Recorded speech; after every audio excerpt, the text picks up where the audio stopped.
While the majority of Mayan scholars have focused on classic sites in Mexico, Guatemala, Belize, and Honduras, John Major Jenkins has devoted much of his research to the once obscure site of Izapa in southern Mexico. There he found a great number of stelae, stone monuments, depicting the mythology and cosmology of the Maya. The early Maya site called Izapa, the site that invented this long count calendar that gives us the 2012 end date, is really a key to understanding how the early Maya thought of 2012 and the galactic alignment. The monuments of Izapa were found in the 1950s and 60s as they were left some 1800 years ago, so they're in situ. They're still oriented to certain horizons in certain ways.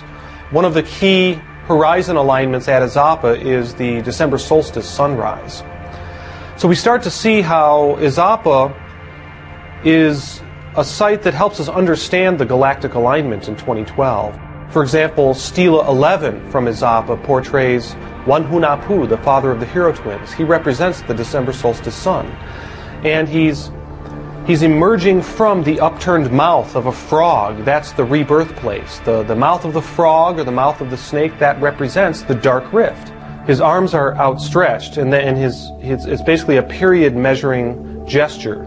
He's basically measuring a cycle of time. So what this is saying is that at the end of the cycle, the December solstice sun is lined up with the dark rift, and this carving, Stela 11, points right to the rising December solstice sun. That's just one example of how Izapa encodes information about 2012. That you might refer to that as the astronomical reference at the site. But there's also a prophecy and a spiritual teaching that's encoded on the monuments that has to do with the Mayan belief about what is going to happen, you might say. While John Major Jenkins' research has gained widespread acclaim as a breakthrough in understanding the Mayan calendar system and its message for us, the academic mainstream have yet to fully embrace his insights.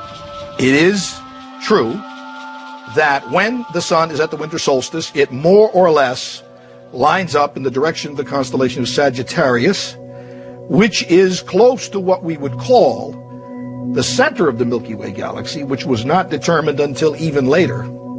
I stress this because one wants to argue about precision here.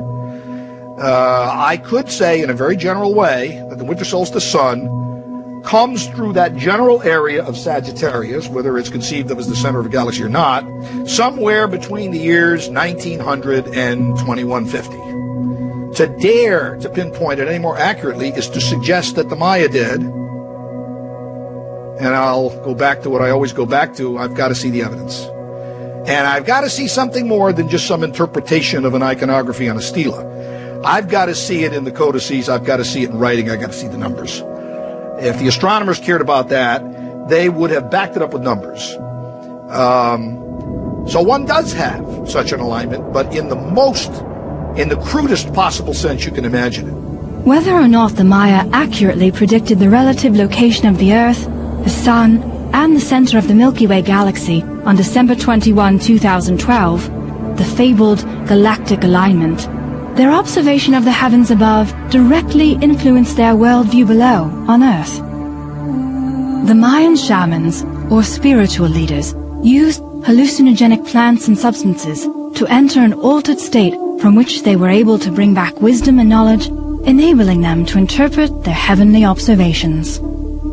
Izapa really was a kind of New World Eleusis. In the Old World, Eleusis was a place where seekers were initiated into the sacred mysteries. And at Izapa, initiates, those seeking knowledge, were brought through a process of understanding this new galactic cosmology. And clearly, sacred plants was part of this.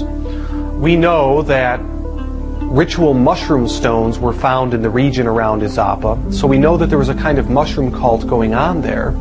And we also know that dimethyltryptamine is a powerful hallucinogenic that can be harvested from the glands of the bufo toad.